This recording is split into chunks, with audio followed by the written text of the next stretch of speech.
Welcome back to my channel. বন্ধুরা কেমন আছো? ভালো আছো? নিশ্চয়ই ভালো আছো, আর ভালো থেকো।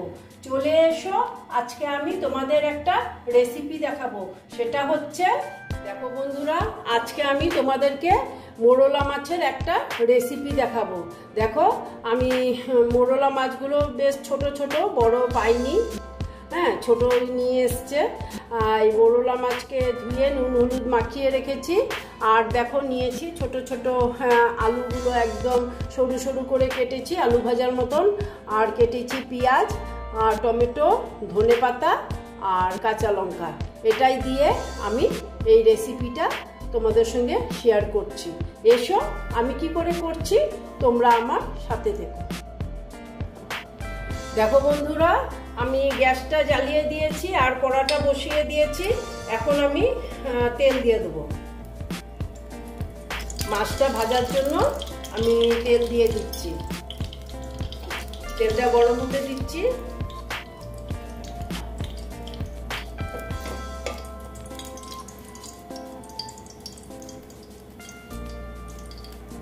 দেখো বন্ধুরা, তেলটা প্রায় গরম হয়ে গেছে। একটু নুন দিয়ে দিলাম।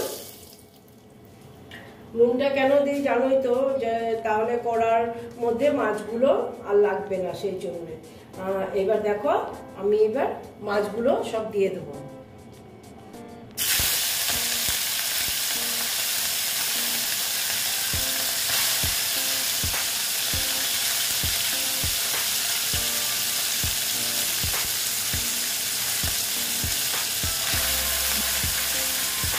দেখো, একবারে দিয়ে দিলাম, কারণ হয়ে যাবে। মোরলা মাছ এত কড়া করে ভাজতে হবে না,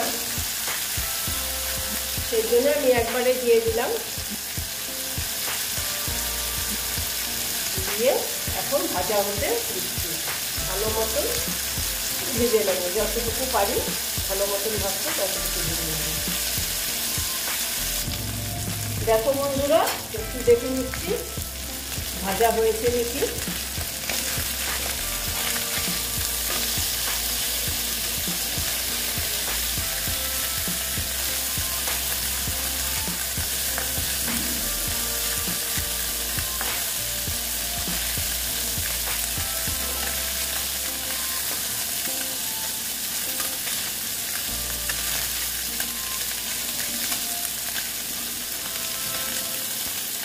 এই পিঠটা ভাজা হয়ে নাও। দেখো বন্ধুরা, দেখে নিচ্ছি। দেখো, মাছ ভাজা প্রায় হয়ে গেছে, প্রায় না, একদমই হয়ে গেছে। এবার আমি গ্যাসটা কমিয়ে নিচ্ছি। কমিয়ে মাছগুলো সব তুলে নেব।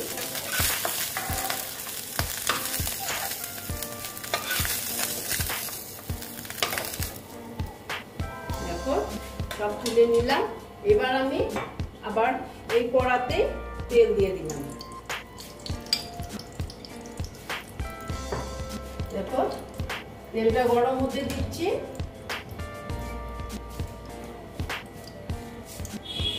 দেখো, দিয়ে দিচ্ছি কালো জিরে। আমি না একবারেই বসিয়ে দেবো, হ্যাঁ।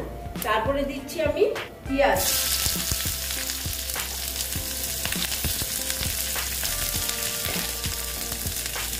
পেঁয়াজটা দিয়ে ভালো মতন আমি পেঁয়াজটাকে ভেজে নিচ্ছি।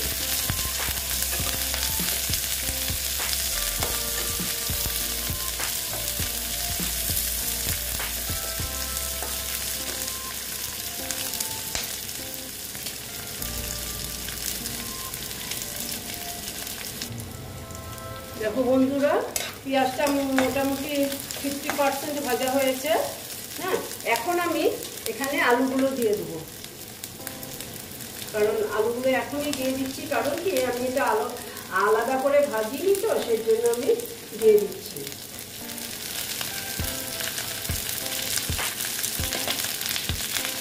দিয়ে পেঁয়াজটার সঙ্গে একটু ভেজে নেব।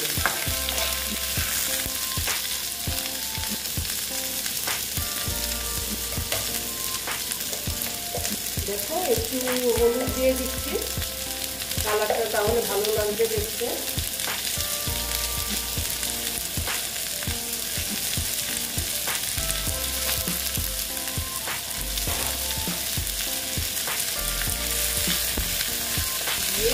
মতো এটাকে ভেজে দেব।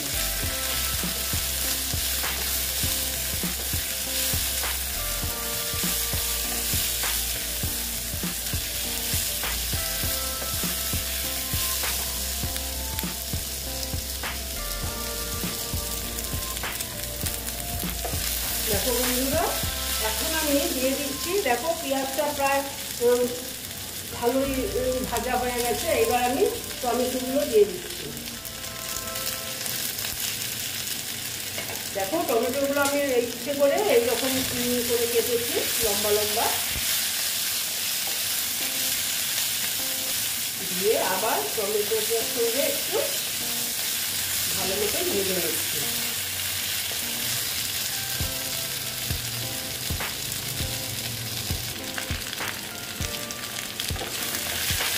দেখো বন্ধুরা, এবার না আমি মশলা দিয়ে দেবো। মশলা এমন কিছু লাগবে না, আমি প্রায় এটা মশলা ছাড়াই করছি। সামান্য একটু জিরে দিলাম, জিরের গুঁড়ো, তাও এটা অপশনাল, তোমাদের যদি ইচ্ছে হয় দেবে, তা না হলে না দিলেও কোনো ব্যাপার না। আর দেখো লঙ্কার গুঁড়ো দিলাম, লঙ্কা বলতে এটা কাশ্মীরি লাল লঙ্কার গুঁড়ো দিলাম, আমি কাঁচা লঙ্কা দিয়ে করব সেই জন্যে। আর দেখো 4টে কাঁচা লঙ্কা দিয়ে দিলাম, আমরা একটু ঝাল কম খাই তো সেই জন্য আমি মানে কাঁচা লঙ্কাটা একটু কম দিলাম। দিয়ে এটাকে ভালো মতন আবার মশলার সাথে কষিয়ে নিচ্ছি।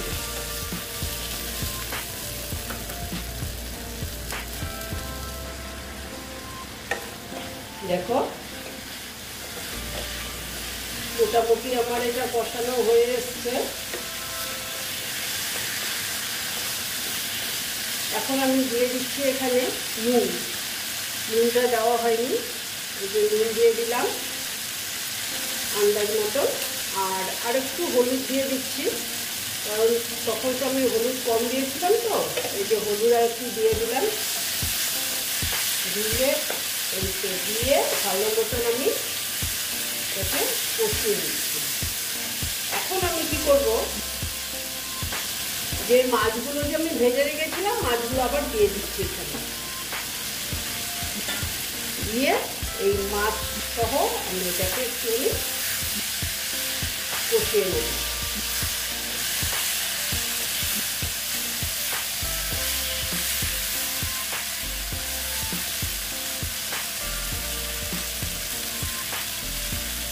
মাছ সহ একটু কষিয়ে নিচ্ছি, তাহলে না খেতে ভালো লাগে। মাছের ভিতরে মশলাগুলো ঢুকলে। দেখো মোটামুটি আমার এটা কষানো হয়ে গেছে। এবার আমি কি করবো, এখানে জল অ্যাড করবো। হ্যাঁ,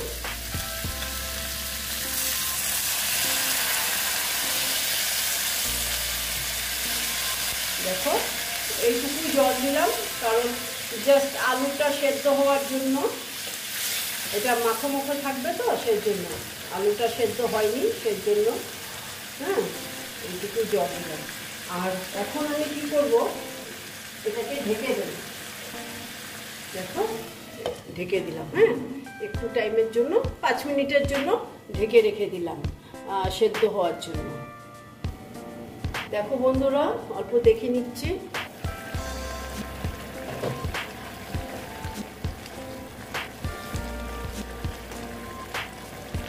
আলুটা দেখে নিচ্ছি। আলুটা না সেদ্ধ হয়ে গেছে। এখন আর একটু শুকিয়ে নেব, কারণ এত ঝোল লাগবে না, মাখা মাখা হবে তো এটা। আর একটু শুকিয়ে নিচ্ছি। হ্যাঁ, দেখো বন্ধুরা, আবার একটু দেখে নিচ্ছি। দেখো এটা আমার মোটামুটি হয়ে গেছে। আমি তোমরা তো সবাই পারো, আমি কি করে করি মোরলা মাছ রান্না, সেটাই তোমাদের সঙ্গে শেয়ার করলাম। আর এবার আমি দিয়ে দিচ্ছি ধনেপাতা। এটা অপশনাল, তোমরা ধনেপাতা দিলে দিতে পারো, আর নয়তো কাঁচা তেল যদি পরে দাও দিতে পারো। আমি যেহেতু ধনেপাতা দিয়েছি সেই জন্য আমি আর কাঁচা তেলটা দিলাম না। কাঁচা তেল দিলে একরকম খেতে লাগে, আর এই যে ধনেপাতা দিলে আরেক রকম লাগে। এখন আমার এই রেসিপিটা কমপ্লিট হয়ে গেল। এখন আমি ধনেপাতাটা যেহেতু দিয়েছি সেই জন্য আমি এটাকে ঢেকে রাখলাম আর গ্যাসটা অফ করে দিলাম। হ্যাঁ, এবার আমি তোমাদেরকে সার্ভ করে দেখাচ্ছি। দেখো বন্ধুরা, আমার মোরলা মাছের চচ্চড়ি রেসিপিটা কমপ্লিট হয়ে গেল। তোমরা এই রকম রান্না করে খেয়ে দেখবে, আশা করছি খুব ভালো লাগবে। যদি ভালো লাগে তাহলে আমার ভিডিওকে লাইক করবে, আমার চ্যানেলকে সাবস্ক্রাইব করে তোমরা সামনের দিকে এগিয়ে নিয়ে যাবে। নেক্সট রেসিপি নিয়ে আবার তোমাদের কাছে আমি ফিরে আসব। বন্ধুরা, তোমরা সবাই তো জানো রান্না করতে, আমি কি করে করলাম এটাই তোমাদের সঙ্গে শেয়ার করলাম। ভালো থেকো, সাবধানে থেকো। ওকে।